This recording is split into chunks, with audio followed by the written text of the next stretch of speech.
Thank you, everybody, for coming to the Aaron Torres Podcast YouTube page. I do have one quick favor before we get to the video that you came here for, and that is very simply this. You see that little red subscribe button below this video? Go ahead, smash that subscribe button. It really does help me. It really does help this channel grow and my audience grow. So go ahead and hit that red subscribe button. And now, here is the video that you came here for. And because of that, that's why I want to switch into Gonzaga a little bit. Because I know it's easy on a day like today to just, Gonzaga was overrated. Gonzaga was terrible. They never should have been there. And what I would say is I can't have a hot take about Gonzaga today. They were awesome all year. Listen, I could sit there and definitively say, no, they would not have been undefeated if they played in a power conference. I get that. And that is why I never bought that they were a historically great team, although I will say, they probably do have 4, 5, 6 NBA players on this roster. But, I get it. I think two things can be true. I think we can sit here and definitively say if they were in a power conference, they would not have been undefeated. But this was also an incredible team all year and definitively the second best team in college basketball. If you want to say they're overrated, just listen to it. If you want to say they're overrated, I'm never going to change your opinion. But here's what you need to know. Here are the teams that Gonzaga beat this year. They beat the second-place team from the Big 12, that's Kansas. The second-place team from the Big East, that's Creighton. The second-place team from the Pac-12, that's USC. The third-place team from the Big 12, that's West Virginia. The third-place team from the Big 10, that's Iowa. Listen to that again. Second-place team Big 10, second-place team Big East, second-place team Pac-12, third-place team Big 10, third-place team Big 12. If that is overrated, then I hate to tell you, everybody was overrated in college basketball this year. I don't believe that Gonzaga was overrated.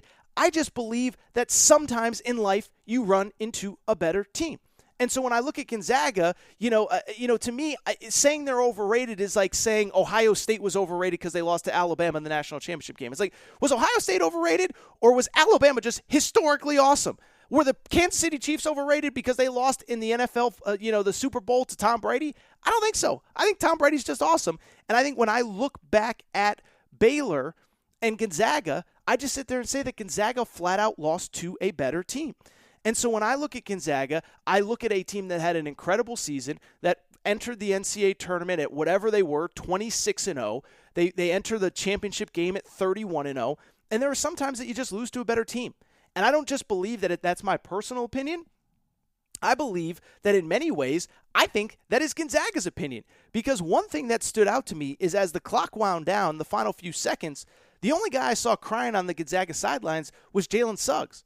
Now, that's not a knock on the rest of the team. It's not to say they're unemotional, they don't care, nothing like that. What I am saying, though, however, is that, that was a Gonzaga team that was just like, man, we got our butt kicked. We got our butt kicked, and there was nothing we could do about it, and we ran into a better team.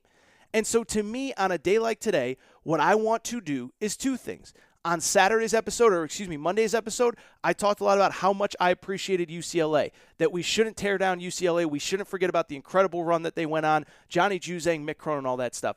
And I think we need to appreciate Gonzaga because for 5 straight months, from early November until early April, that team was awesome every single night. It wasn't just that they went 31-0 entering the national championship game. It was that they were 31-0 and basically didn't have a bad night. I mean, you look at the fact that 31-0, 29 wins by double digits. The 2 wins that weren't, Jalen Suggs gets hurt against West Virginia. They still win by 7 or 8. And UCLA plays the game of their lives, and Gonzaga wins 93-90. It's not like Gonzaga didn't play well against UCLA. They just played a really awesome team in a really awesome game that we're going to remember forever. And so as I look back on Gonzaga, I just sit there and say, you know what? I do think we probably, didn't appreciate Baylor in real time, but I also think Gonzaga is definitively the best team, the second best team in college basketball. And sometimes you're the second best team, and we thought you were the best team, and you lose, and that's just how it's going to go, and that's just how the cookie crumbles. And it's not going to take away from Gonzaga, and I still think they're going to be back, and I still think they're going to be in the mix. And I should mention my preseason top 25. People are going to get mad. I have them number 1 because when you look at next year's teams and next year's rosters, they're still going to probably bring back the bulk of their team. Joel Ayayi will probably be back. Drew Timme, especially the way he looked against Baylor, will probably be back. Hunter Salas, 5-star point guards coming in. And so I'm not saying it's going to be better than this year, but they're not falling off. and they're going to get back to a Final Four, and eventually they're going to win a national championship. But I think that there are certain times in life that you just run into somebody that's better than you. I mean, I remember Charles Barkley. I've heard Charles Barkley tell this story many times. 1993, he goes to the Phoenix Suns. He wins the MVP. He goes to the NBA Finals. He plays Michael Jordan. He scores like 42 points in a game, and Michael Jordan scores 46 or whatever it is, and they end up losing. And Charles Barkley's like, dude, that was the first time I walked back to the locker room, and I just felt like that guy's just better than me. I played the best game I possibly could, and there is a player in the world that is better than me. I had never felt that way before, and that was how I feel like Gonzaga felt on Monday night. And so to me, I'm not going to use this to tear them down. They were really fun all year. Yes, I do think it would have helped them to get maybe an extra tough out-of-conference game in the middle of conference play, which they tried to get. I told you they tried to schedule Houston, didn't happen. And I would also say, in weird hindsight, I think the canceled Baylor game hurt them. Not because they would have won on Monday night, but because I think Baylor was the only team that could go toe-for-toe with them, blow for blow, that had enough scoring punch to keep up and was skilled and athletic enough on defense to slow them down. And I'll be honest, had they played in December, based on what we saw on Monday night, Gonzaga probably would have lost, and it would have been a lot less sexy coming into the championship game without Gonzaga undefeated, but I think Gonzaga would have had a better understanding of just how good Baylor was and just how locked in they needed to be to win the national championship.